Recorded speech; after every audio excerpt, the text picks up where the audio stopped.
boreal forests are spreading out across the northern hemisphere like a green belt. Here lies the Kingdom of Sweden, whose forests constitute less than 1% of the world's forest acreage, but which yield 5% of all forestry products used in the world, and a whole 10% of the turnover of the global export market. How can that be possible? The answer lies in a unique method of sustainable forestry called the Swedish model. But it's been a long haul to get where we are today.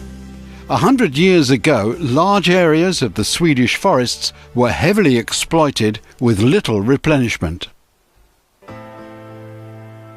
Då var skogarna väldigt annorlunda. Back then the forests were very different from today. They were decimated by felling, they were sparse and often influenced by forest grazing, while at the same time the conservation value of the forests was high, mainly because we had a lot of old timber still standing. But in the 1800s, logging had increased significantly and the regrowth was very low. Things got so bad that during the late 1800s, the Swedish state realized that something had to be done. The forests had to remain an important source of raw materials for the future, which resulted in the world's first legislation on forest management in 1903. Ja, det innebar att man försökte säkra den lång... Yes, it meant that they attempted to secure a long-term supply of forestry-associated products in Sweden.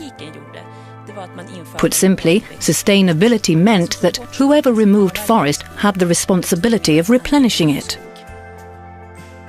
The law stipulated the type of forest to be felled, as well as the fraction of forest which could be cut in any given area. A government agency was formed to ensure that these regulations were adhered to, a ministry which today is known as the Swedish Forest Agency.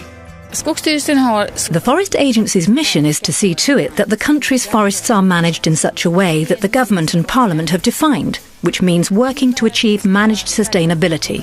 Of course, we have a responsibility to ensure that the regulations are adhered to according to the Act of Parliament. We also have an advisory role to play towards landowners' operations. Thirdly, we have the vitally important task of following up the forest progress throughout the country. Slowly, the Swedish forest landscape began changing shape. Sparse forests with low growth rates were felled and new forest land was laid out. Gradually, the forest landscape became a patchwork of timber stands of different ages. The goal was to achieve a situation where there were ample forests with timber of all age groups. What was needed was a very long-term plan.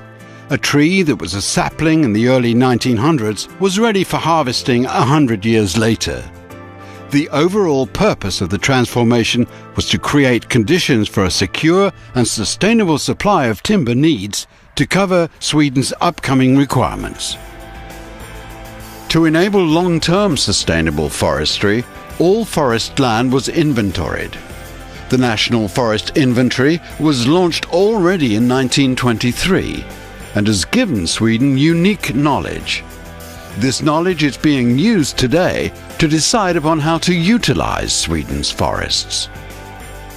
It was during the 70s that the environmental movement was gaining influence. The Forestry Act came to be a target of criticism and debate, particularly as the clear-cutting method was very intense.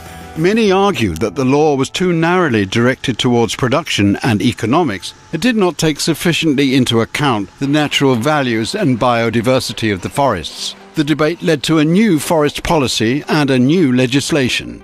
Den stora förändringen var att miljö och produktion blev jämnt. The big change was that both the environment and forest production became equal goals in forestry policy.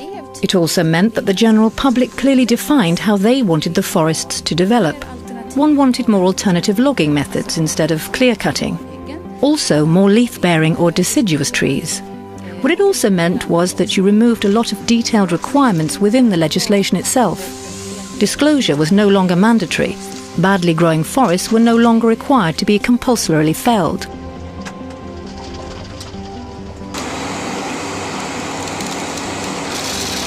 As the collective claims against the forest increased, there was a need for trade-offs. Maximizing production as well as the environmental collateral isn't easy in the same stretch of forest. Forest managers face the challenge of balancing production against the environmental goals.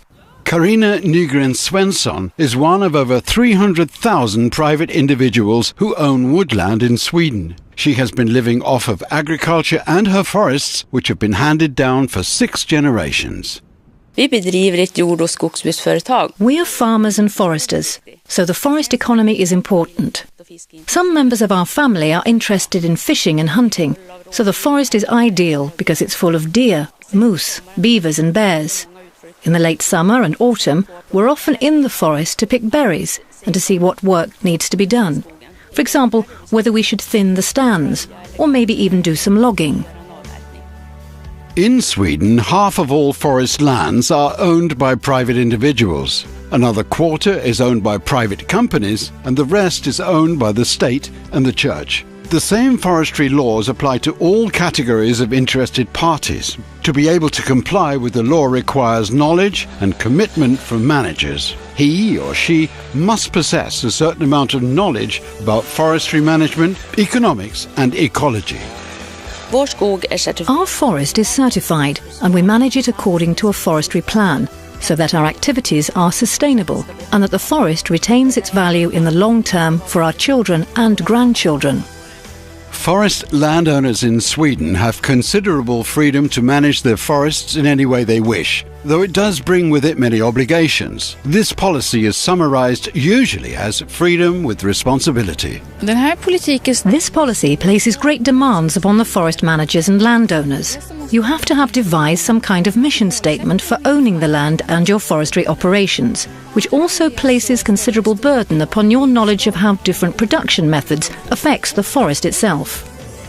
In addition to the obligation of replacing harvested timber with new forest, the law requires that consideration be shown to other aspects of the forest, such as recreation, tourism, cultural relics, and of course the nature itself. Today, the balance between the environment and production is once again a topical subject. Sharp criticisms have been directed at the Swedish Forest Agency by environmental organizations. There are several areas where the views of the interested parties tend to differ. One important area is the proportion of protected forests. That is to say, the area of set-aside forest needed to succeed in preserving biodiversity. But then on the other hand, there is also a conflict about what one may do in the managed part of the landscape. There are differing opinions about the logging methods employed, such as clear-cutting. There is also a lot of discussion about how much nature consideration should be taken during harvesting. The Association for the Protection of Forests is one of a number of Swedish environmental organizations that are critical of modern forestry. Det svenska skogsbruket som det är utformat idag. Swedish forestry as it stands today is the single greatest threat to biodiversity in Sweden. I base this upon 2 criteria. Firstly, most of the endangered red-listed species live in the forest, and secondly, forestry affects more than half of the Swedish land acreage. Det viktigaste är att man stoppar omvandlingen av vanlig. The most important thing is to prevent the conversion of natural forest to monocultural plantations with single tree species, but instead, after felling, sow seed trees so that you get a natural regeneration of different kinds of trees. Don't just plant one kind of tree, but bring some mixed seedlings with you so that in the future you will have mixed forests. Naturally, this will increase the biodiversity greatly, compared to monocultures. The discussions about the balance between forestry and nature conservation are topical once more, while the effects of the 90s forestry policy are becoming noticeable. Approximately 1% of the Swedish forests are harvested each year. This means that the increased environmental concerns are reflected by about 20% of forest land. That is to say, the proportion of forest land harvested since the middle of the 90s. A lot has happened in the forest during the last 20 years. Within forestry, new approaches have been developed, such as ecological landscape planning or the creation and retention of important structures for forest species, for example, deadwood. There are certain indications that these measures have had positive effects. But in reality, 20 years is too short a time to draw many conclusions. It is mainly due to the fact that the rotation periods are so long in the boreal forests. And this is also true for many other ecological processes, which also require a lot of time. In Sweden, society's needs for timber is increasing. For example, forests have become one of the main sources of energy, while the rest of the world increases its needs for renewable energy significantly. Inom EU har man satt upp väldigt höga mål. Proportionately, the European Union has set extremely high targets for the supply of energy from renewable sources. This means that demand for forestry products will increase in the near future, as demand will exceed supply. Forests can play a crucial role in supplying the world with raw materials. Forest products can be used for everything from building and heating homes, developing medicines, clothes and chemicals. Träråvaror kommer användas. Wood will be used for an incredible number of things in the future. You just have to look at what things were like 20 years ago compared to how they are today. Previously, we could really only extract pulp and warmth from our facilities. Now we have composite materials, textile pulp, even pine tree diesel.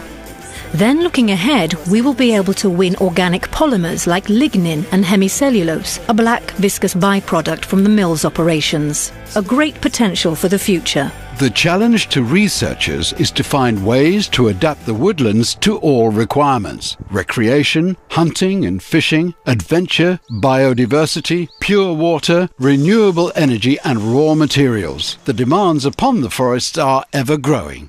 Ja, framtidens stora utmaning. Yes, some of the major challenges that face us is balancing and prioritizing two different conflicting interests.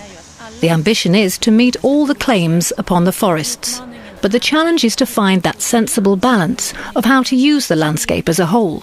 The reason is that all interests cannot be accommodated on every stretch of woodland. With a forest industry based upon sound scientific principles and a forestry policy under constant development, Sweden has gone from being a country under deforestation to be the most densely forested country within the European Union. Now we are all facing the big challenge. How do we use the world's forests in a future that has to rely upon renewable resources? Is the Swedish model part of that solution?